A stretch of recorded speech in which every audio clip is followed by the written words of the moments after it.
Hi, welcome back to English at Dumission. এখন আমরা relative প্রোনাউনের কিছু বিষয় আলোচনা করেছি। এখন আমরা যাব যে হোয়াটের পরে হোয়াটের আর কি ব্যবহার আছে। এখানে একটা এক্সেপশনাল রুল আছে, দেখো যে we can't use what after everything and ওয়াল। অর্থাৎ এভরিথিং এবং ওয়ালের পরে আমরা কখনো হট বসাবো না। কীরকম? I can't do everything I want. এই যে এভরিথিং আছে, এই এভরিথিং এর পরে এখানে যদি আমি চাইতাম তাহলে কি করতে পারতাম? এখানে একটা রিলেটিভ প্রোনাউন বসাতে পারতাম। সেরকম কিন্তু আমার মনে হচ্ছে, কারণ আই কান্ট ডু এভরিথিং আর আই ওয়ান্ট এই ভিন্ন দুটো ক্লজ। সেই দুটো ক্লজকে অ্যাডজাস্ট করে একসাথে করে ম্যাচ করে আমরা একটা কমপ্লেক্স সেন্টেন্স গঠন করব, যেখানে রিলেটিভ প্রোনাউনের একটা প্রয়োজন রয়েছে। কিন্তু এইখানে আমরা ব্যবহার করব না। এখানে হট মনে হচ্ছে যেন বসবে, কিন্তু আমরা হট ব্যবহার করব না, কারণ এটা এই এভরিথিং এবং ওয়ালের পরে যদি আবার কোনো সাবঅর্ডিনেট ক্লজ শুরু হয়, তার আগে আমরা রিলেটিভ প্রোনাউন হট ব্যবহার করব না। ঠিক আছে? তাহলে আমরা কি বলছি? I can't do everything I want. এখানে কিন্তু মনে হচ্ছে I can't do everything what I want, এরকম মনে হচ্ছে। নো, সেটা চলবে না। Not everything what I want, এটা বসবে না। তারপরে কি বলেছে? They do all they can to help her. তাকে সাহায্য করার জন্য যা কিছু তারা পারে তা তারা করে। তাহলে এখানে অল কিন্তু আছে, এই অলের পরে এইটা দে বসিয়েছি। এখানে কিন্তু মনে হচ্ছে যে একটা অ্যান্টিসিডেন্ট হট বসবে, কিন্তু এখানে আমরা এই হট বসাবো না। Not all that they can এখানে বসাবো না। তাহলে বিষয়টা আমাদের কাছে ক্লিয়ার। অর্থাৎ এভরিথিং এবং অলের পরে নতুন করে কোনো রিলেটিভ প্রোনাউন হোয়াট বা দ্যাট ব্যবহার করার দরকার নেই। কম্পাউন্ড রিলেটিভ কি? হুইচ এবং হুয়ের সাথে এভার যুক্ত করে আমরা বা সোয়েভার যুক্ত করে আমরা যে রিলেটিভ প্রোনাউন তৈরি করি তাকেই আমরা কম্পাউন্ড রিলেটিভ বলি। যেমন এখানে আছে you can take whatever you like. এইখানে হোয়াট এভারটা হচ্ছে আমার কম্পাউন্ড রিলেটিভ। এটা হচ্ছে কি? Compound relative. আবার আছে হুইচ এভার অফ। এই হুইচ এভারও কিন্তু আমার কম্পাউন্ড রিলেটিভ। আবার হুইভার আছে, এটাও কিন্তু আমার কম্পাউন্ড রিলেটিভ প্রোনাউন। ঠিক আছে? এখন এখানে কথা হচ্ছে কি, এই কম্পাউন্ড রিলেটিভের সঙ্গে অ্যান্টিসিডেন্টের কোনো প্রয়োজন নেই। অর্থাৎ এই what ever, which ever, whoever এর আগে কোনো নাউন বা প্রোনাউনের দরকার নেই। এজন্যই আমরা এখানে লিখেছি you can take whatever you like, whichever of you comes first will get a prize, whoever will violate the rules must be punished. এখানে whoever, whichever, whatever এই তিনটেই হচ্ছে আমার কম্পাউন্ড রিলেটিভ। এই রিলেটিভ প্রোনাউন এবং এই compound relative প্রোনাউনের পূর্বে আমার কোনো অ্যান্টিসিডেন্ট মানে কি নতুন কোনো নাউন বা প্রোনাউনের দরকার নেই। ঠিক আছে? এবার আসো অ্যাজ রিলেটিভ প্রোনাউন হিসেবে ব্যবহৃত হয় যখন তুলনা বা সমতা আমরা প্রকাশ করতে চাই তখন। অর্থাৎ তুলনা বা সমতা প্রকাশ করতে আমরা অ্যাজ রিলেটিভ প্রোনাউন হিসেবে ব্যবহার করি। এটি সাধারণত so, such, the same or as এর পরে বসে। এই যে চারটি প্রোনাউন আমরা দেখেছি, এর পরে কি বসে? অ্যাজ বসে। যেমন হি is not so tall as his brother. এখানে সো আছে, সো এর পরে অ্যাজ বসেছে। এখানে সমতা বা তুলনা প্রকাশ করা হচ্ছে, অর্থাৎ সে ততটা টল না যতটা টল তার ভাইয়ের মতো লম্বা সে নয়। আবার বলছি কি, this is the same book as. এই দি সেম আছে, তারপরে আমরা এই যে বসিয়েছি অ্যাজ। অর্থাৎ এখানে কিন্তু সমান দুটো সাইডকে ম্যাচ করার জন্য আমরা কি করেছি? এই অ্যাজটাকে ব্যবহার করেছি।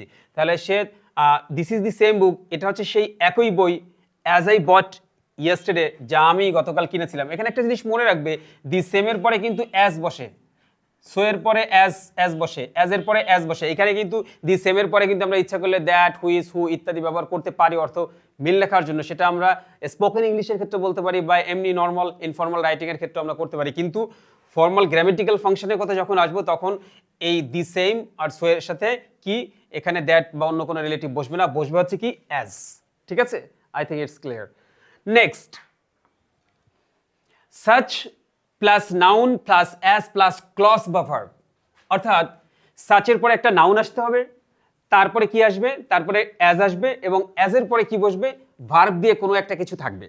ঠিক আছে, শুরুতে থাকবে কি ভার্ব, সেই ভার্ব দিয়ে কোনো একটা কিছু থাকবে, অথবা এটাও বলা যায় যে তারপরে একটা ক্লজ বসবে। যেমন আমি যদি বলি হি is not such a man as can help me, এইখানে দেখো সাচ রয়েছে, ঠিক আছে, তাহলে এই সাচটার সাথে কন্ট্যাক্ট করেছে কে অ্যাজ, তাহলে সে সেরকম মানুষ নয়, he is not such a man, সে সেরকম মানুষ নয়, অ্যাজ ক্যান হেল্প মি, এখানে অ্যাজ মানে কিন্তু হু বোঝাচ্ছে, কিন্তু হু কিন্তু বসবে না, সাচের সাথে কি বসবে অ্যাজ বসবে, ঠিক আছে।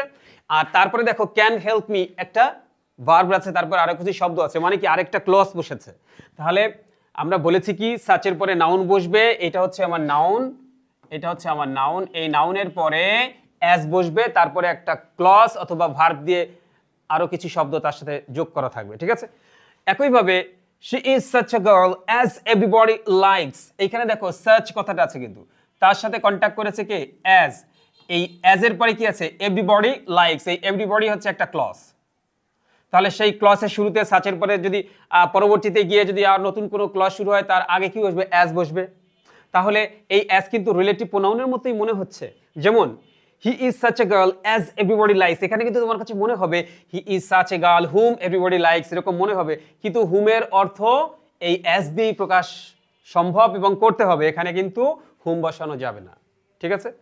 একইভাবে it was such a problem as nobody could solve, এটা এমনই একটা সমস্যা ছিল যে কোনো কেউ সমাধান করতে পারছিল না। এখন এখানে একটা জিনিস খেয়াল করে সাচ আসে, তাহলে তার সাচ এর সাথে কি বসবে অ্যাজ, অ্যাজ এর পরে দেখো একটা ক্লজ আছে, তাহলে প্রথমটাই ছিল কি ভার্ব দিয়ে, দ্বিতীয়টা ক্লজ, তৃতীয়টাও ক্লজ। একইভাবে যদি আমি পরের সেন্টেন্সটা দেখি তাহলে খেয়াল করো যে he is not such a man as can help me, এইখানে সাচ রয়েছে, তারপরে কি আছে এই যে অ্যাজ রয়েছে, এই অ্যাজ মানে কিন্তু হু, কিন্তু আমরা এখানে হু কিন্তু দিব না, এখানে কি ব্যবহার করব অ্যাজই ব্যবহার করব, এবং তারপরে দেখো এই যে ক্যান হেল্প মি রয়েছে, তাহলে আমরা একথা সত্য, একথা প্রমাণিত, এবং একথা আমরা বুঝতে পেরেছি যে সাচ এর পরে কি বসবে অ্যাজ বসবে, অ্যাজ এর পরে কি বসবে ভার্ব বসবে, ভার্বের পরে একাধিক শব্দ বসতে পারে, অথবা একটা ক্লজ বসবে, ঠিক আছে। I think everything is set here. তারপরে দেখো the same plus noun plus as, the সেমের সাথে একটু আগে আমরা সেমের কথা বলেছি, এখানে একটু ডিফারেন্ট ওয়েতে, সাধারণত অ্যাজ এর পরে সাচের পরে কি বসে অ্যাজ বসে, আর দি সেমের পরেও অ্যাজ বসে, তাহলে এইখানের অ্যাজটার অর্থ কিরকম একটু দেখো, this is not the same as mine, এইখানে কিন্তু একটা কথা আছে, এখানে দেখো দিস ইজ নট এই পর্যন্ত, এর পরে আমরা কি বসিয়েছি দি সেম, দি সেমের পরে অ্যাজ কন্ট্যাক্ট করেছে, তাহলে আমরা কি বলেছি দি same plus noun plus as, তার মানে কি এই দি সেম হচ্ছে আমার এই অ্যাজের একটা পার্ট, আর এটা হচ্ছে কি এটা হচ্ছে নাউন, তাহলে দি same plus noun plus as সম্ভব, ঠিক আছে। তো সাধারণত অ্যাজের পরে অ্যান্টিসিডেন্ট উজ্জ থাকে না, অর্থাৎ এই অ্যাজের পরে যে অ্যান্টিসিডেন্ট এটা আর উজ্জ থাকে না, অর্থাৎ এখানে সরাসরি স্পষ্ট হয়ে যায়। মাইন মানে কি my pen, this is not the same pen as mine, mine মানে এর মাইনটা হচ্ছে একটা ডাবল পসেসিভ প্রোনাউন, সেটা দ্বারা বোঝাচ্ছে মাই পেন, তাহলে দি সেম পেন মাই পেনের সাথে তুলনা করা হচ্ছে দি সেম অ্যাজ দিয়ে, তাহলে আমরা বলছি কি দি সেমের পরে নাউন থাকবে, নাউনের পরে অ্যাজ বসবে, অ্যাজের পরে যে কোনো নাউন বা প্রোনাউন বসবে যেটা আর উজ্জ থাকবে না, ঠিক আছে, অ্যান্টিসিডেন্ট সেটা আর উজ্জ থাকবে না, সেটা ক্লিয়ার হয়ে যাবে। তাহলে আমরা আরেকটা উদাহরণ দেখি, I will do the same as you, the same as you, এইখানে কিন্তু এইখানে ডুটা কিন্তু একটু উজ্জ আছে এখানে ভার্বটা, কিন্তু অ্যান্টিসিডেন্ট কোনটা ইউ, ইউ এর অ্যান্টিসিডেন্ট, ইউ হচ্ছে কার অ্যান্টিসিডেন্ট এই অ্যাজ এর অ্যান্টিসিডেন্ট, কিন্তু সেটা কি হচ্ছে এটা কিন্তু উজ্জ নেই, আর এটা ক্লিয়ার হয়ে গেছে আমাদের কাছে। তাহলে I will do the same as you, তুমি যেরকম করছো আমিও ঠিক সেরকমটা করব, অর্থাৎ আমি তোমার মতোই করব। তাহলে দি সেমের সাথে কন্ট্যাক্ট করে কি অ্যাজ, সাচের সাথে কন্ট্যাক্ট করেছে কি অ্যাজ। এবার আসো সো, অ্যাডজেক্টিভ, অ্যাজ, প্রোনাউন বা ক্লজ, অর্থাৎ সো এর পরে অ্যাডজেক্টিভ বসলে তারপরে যে অ্যাজটা বসবে, তারপরে হয় প্রোনাউন বসবে অথবা একটা ক্লজ, ক্লজ মানে কি একটা বাক্যের অংশ যার অবশ্যই একটা সাবজেক্ট ভার্ব থাকবে। তাহলে আমি দেখি হি is not so beautiful as her sister, এই সো আছে, সো এর সাথে অ্যাজ আছে, সে ততটা, এখানে কিন্তু আমরা একটু বলেছিলাম অ্যাজ বা অ্যাজ দিয়ে আমরা সাধারণত সমতা বা তুলনা প্রকাশ করতে এটা আমরা ব্যবহার করে থাকি। তারপরে দেখো এখানে বলেছে যে কি যে he is not so beautiful as her sister, সে তার সিস্টারের মতো বিউটিফুল না, তার মানে হচ্ছে এখানে একটা কিন্তু লুকানো আছে একটা verb, as his sister, as her sister is, কিন্তু সেটা আমরা এখানে বসাচ্ছি না। তো অ্যাজ এর পরে দ্বিতীয় ভার্বের ভার্বটাকে উজ্জ্ব রাখা যায়, সেটা বসানোর কোনো দরকার হয় না। This evening is not so beautiful as the moment I see you. Wow, is not so beautiful as the moment I see. এইখানে দেখো, এখানে সো এবং অ্যাজ এর মাঝখানে কি আছে, এইখানেও কিন্তু বিউটিফুল ছিল, এটা একটা অ্যাডজেক্টিভ। আর এখানেও কি আছে, এখানেও একটা অ্যাডজেক্টিভ আছে। তাহলে আমরা বলছি so plus adjective plus as, এটা বুঝবে। তাহলে this evening is not so beautiful as the moment I see you. এই সন্ধ্যাটা ততটা সুন্দর নয় যতটা সুন্দর সেই মুহূর্ত যখন আমি তোমাকে দেখি। It's a very romantic example. আরেকটা কি আছে, my smile is not so bright as yours. তাহলে আমার হাসি ততটা উজ্জ্বল নয় যতটা উজ্জ্বল তোমার হাসি। এখানে দেখো সো আছে, তাহলে সো এর সাথে কি কন্ট্যাক্ট করেছে, অ্যাজ। ওকে, তাহলে সো এর সাথে অ্যাজ, সাথে সাথে অ্যাজ, দি সেমের সাথে অ্যাজ, এই তিন জায়গায় কিন্তু অ্যাজের একটা কন্ট্রিবিউশন রয়েছে। এবং এখান থেকে কিন্তু আমাদের রাইটিং এর ক্ষেত্রে বলো, আমাদের ইউনিভার্সিটি অ্যাডমিশন, বিসিএস জব, যে কোনো জায়গায় বলো, এখান থেকে কিন্তু আমাদের কোয়েশ্চেন আসে এবং এগুলো আমাদের সবসময় একেবারে নখদর্পণে থাকা উচিত। Next, as many, much, few plus noun plus as. As many বা অ্যাজ মাচ বা as few plus noun plus as, অর্থাৎ দুই পাশে অ্যাজ থাকবে, মাঝখানে মেনি, মাচ, ফিউ এগুলো থাকবে, তারপর একটা নাউন থাকতে হবে। ঠিক আছে, যেমন পরিমাণ বা সংখ্যা দেখাতে এরা ব্যবহৃত হয়। পরিমাণ বুঝাতে অ্যাজ মেনি বা ফিউ, আর সংখ্যা বুঝাতে অ্যাজ মেনি বা ফিউ, আর পরিমাণ বুঝাতে অ্যাজ মাচ, অ্যাজ বসে। তাহলে আমরা দেখি, read as many books as you can। তাহলে এখানে একটা অ্যাজ আছে, এখানে একটা অ্যাজ আছে, এইখানে মেনি আছে, আর এখানে আছে নাউন। ঠিক আছে, তাহলে as plus many plus plural noun plus as, অর্থাৎ যতগুলো ততগুলো সংখ্যা বোঝাচ্ছে এই জন্য। তাহলে যতটা সম্ভব বই পড়ো, মানে যত, read as many books as you can, তুমি যত পারো ততগুলো সংখ্যক বই তুমি পড়ো, যত পরিমাণ বই পারো ততগুলো বই তুমি পড়ো। There are as many students as chairs in the classroom। ক্লাসরুমে যতগুলো চেয়ার আছে ততগুলো কি আছে, ছাত্র আছে। তাহলে এখানে দেখো, এটা কিন্তু আমার নাউন, আর মেনিটা হচ্ছে অ্যাডজেক্টিভ, কিন্তু মেনি কিন্তু আছে। আর এদিকে অ্যাজ, অ্যাজের সাথে এই অ্যাজের একটা কন্ট্যাক্ট আছে, মাঝখানে কি বসেছে, এখানে কি বলেছিলাম, অ্যাজ মেনি, তাহলে অ্যাজ মেনি বসেছে, তারপরে কি বলেছি, নাউন, নাউন বসেছে, তারপরে কি, অ্যাজ। তাহলে অর্থটা হচ্ছে কি, ক্লাসরুমে যতটি চেয়ার আছে বা যতগুলো চেয়ার আছে ততই বা ততগুলো শিক্ষার্থী রয়েছে। ঠিক আছে, আমরা নেক্সটে যেতে চাই। অ্যাজ রিলেটিভ প্রোনাউন হলে পরে সাধারণত ক্লজ বা ভার্ব আসে। অ্যাজ রিলেটিভ প্রোনাউন পরে এরপরে সাধারণত ক্লজ বা ভার্ব বসে, অর্থাৎ অ্যাজ এর পরে শুধু প্রোনাউন বা নাউন নয়, পুরো অ্যাকশন বা বাক্যাংশ থাকে। এর উদ্দেশ্য তুলনা বা সমতা দেখানো। একটু আগে বলেছি কি, যে অ্যাজ সাচ অ্যাজ, দি সেম অ্যাজ, এরপরে একটা নাউন বসে বা প্রোনাউন বসে, যার সাথে তুলনা করছি সেই ব্যক্তি বা বস্তু বা ফ্রেজটা বসে। এখানে বলছি কি, এখানে এই দ্বিতীয়বার যে অ্যাজটা বসবে, সাচের সাথে অ্যাজ, এই অ্যাজের পরে একটা ক্লজ বসবে। ঠিক আছে, তাহলে দেখো, হি is not such a man as can help me, মানে কি, হু ক্যান হেল্প মি। তাহলে এখানে ক্যান হেল্প মি হলো ক্লজ, যা অ্যাজের পরে বসেছে। দ্বিতীয়বার দেখো, she has as much money as she wants, এইখানে একটা অ্যাজ, এইখানে একটা অ্যাজ, এইখানে মাচ আছে, এইখানে মানি আছে, এটা হচ্ছে নাউন। আর তারপরে কি, একটা ক্লজ, এটা হচ্ছে একটা ক্লজ, সেই ক্লজটা বসেছে। ক্লজ হতে হলে তার সাবজেক্ট ভার্ব থাকতে হবে, এখানে সাবজেক্ট ভার্ব আছে। তারপরে দেখো, this is the same house as was built by my father, এখানে দি সেম আছে। ওকে, এখানে দি সেম আছে এবং অ্যাজ আছে, তারপরে যেটা আছে সেটা ভার্ব বা একটা ক্লজ। তাহলে আমরা কি বলছি, such dot dot as, as many, as much, as few plus noun plus as, তারপরে কি বলেছি, okay, the same plus noun plus as. এরপরে এই অ্যাজের পরে, অর্থাৎ সেকেন্ড যে অ্যাজটা আমি ব্যবহার করছি, এই অ্যাজের পরে কি বসতে পারে, একটা ক্লজ বসতে পারে। ঠিক আছে, যেমন can help me, she wants, তারপরে কি আছে, was built by my father, এগুলো কিন্তু সব ক্লজ, যার অবশ্যই একটা ভার্ব আছে এবং সাবজেক্টটা উজ্জ্বল রয়েছে। তাহলে আমরা বোঝাতে সক্ষম হয়েছি যে such plus noun, as much plus noun, as many plus noun, দি সেম প্লাস নাউন, এর পরে যে অ্যাজ বসবে সেই অ্যাজের পরে একটা ক্লজ বসবে, মানে বাক্যাংশ বসবে। ঠিক আছে, আই থিঙ্ক সেট। নেক্সট,